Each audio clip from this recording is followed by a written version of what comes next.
Hello, আসসালামু আলাইকুম viewers, কেমন আছেন সবাই? আশা করি ভালো আছেন। কিন্তু আমাদের মুসলমান ভাইয়েরা ভালো নেই, আমাদের গাজাবাসী ভালো নেই।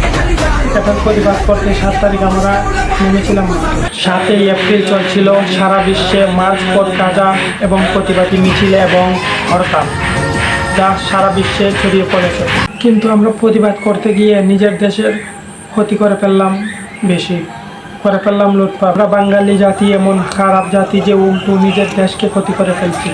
আমরা যে পণ্য বয়কট করার জন্য স্লোগান দিচ্ছি, আমরা উল্টো সেই পণ্যই লুটপাট করে নিজের জন্য, নিজে পড়ার জন্য নিয়ে আসছি। এটা কেমন প্রতিবাদ? প্রতিবাদ করতে গিয়ে করে ফেললাম লুটপাট এবং ভাঙচুর, যা আমাদের নিজের দেশের জন্যই ক্ষতি এবং আমাদের দোকানপাট এবং মালিকদের জন্য অনেক বড় ক্ষতি হয়ে যায়।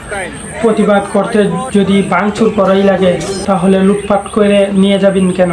তাহলে তো আগুন দিয়ে জ্বালিয়ে দিতে পারতেন না? আগুন দিয়ে জ্বালিয়ে দিতে পারতেন, তাহলে তো ঠিক আসলো। কিন্তু আপনারা তা না করে সাথে নিয়ে গেছেন নিজে পড়ার জন্য, পকেটে করে নিয়ে গেছেন নিজে খাওয়ার জন্য। আর কিছু কিছু দোকানদার তো আছে ইচ্ছে করে আরও লাল নীল বাতি জ্বালিয়ে তাদেরকে উস্কানিমূলক অঙ্গভঙ্গি করে, সেই কারণে আরও তারা ভাঙচুর করছে। ভাই জানোস, বাঙালি জাতি যখনই হরতাল হয় দোকানপাট এবং বাস আগুন ধরে জ্বালানো হয়, কিন্তু তোরা সেটা জানার পরেও কেন দোকানপাট খোলা রাখবে? জানোস তোরা বয়কটের ডাক আসছে, তাহলে তো দোকানপাট লাগিয়ে রাখবে। একদিন আর দুদিন লাগাইলে কি এমন ক্ষতি হয়?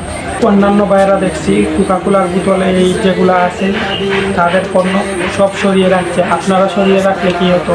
সরিয়ে রাখতে পারছেন না আপনারা, শুরু তাহলে বদ্ধ রাখতেন, তাহলে তার এই ক্ষতিটা হতো না। তো আমরা ভাঙচুর না করে বয়কট করি। বয়কট করলে তার দোকানদারে এই পণ্যগুলো আনবে না, তাহলে আর আমাদের ভাঙচুর করার কোনো প্রয়োজন নেই। বয়কট করার মাধ্যমেই দোকানদার উচিত শিক্ষা পেয়ে যাবে। তার ব্যবসা না হলে এমনিতেই সে এই প্রোডাক্টটা আনবে। একটা পিকচার, ভাইরাল পিকচার, যেটা দেখলে হতভম্ব হয়ে যায়। প্রতিবাদ মিছিলে অংশগ্রহণ করে হয়ে গেলাম ক্লান্ত। তারপরে একটা কিনলে বোতল নিলাম, আবার একটা কোকাকোলা নিলাম, বন্ধু নিল একটা কোকাকোলা। তারপর দুজনে এক ডুক করে দিলাম, ক্লান্ত শরীরটা কিছুটা স্বস্তি পেল। হ্যাঁ, আমরা কি এটাই প্রতিবাদ করতে চেয়েছি? এটাই কি আমাদের প্রতিবাদের মূল লক্ষ্য ছিল?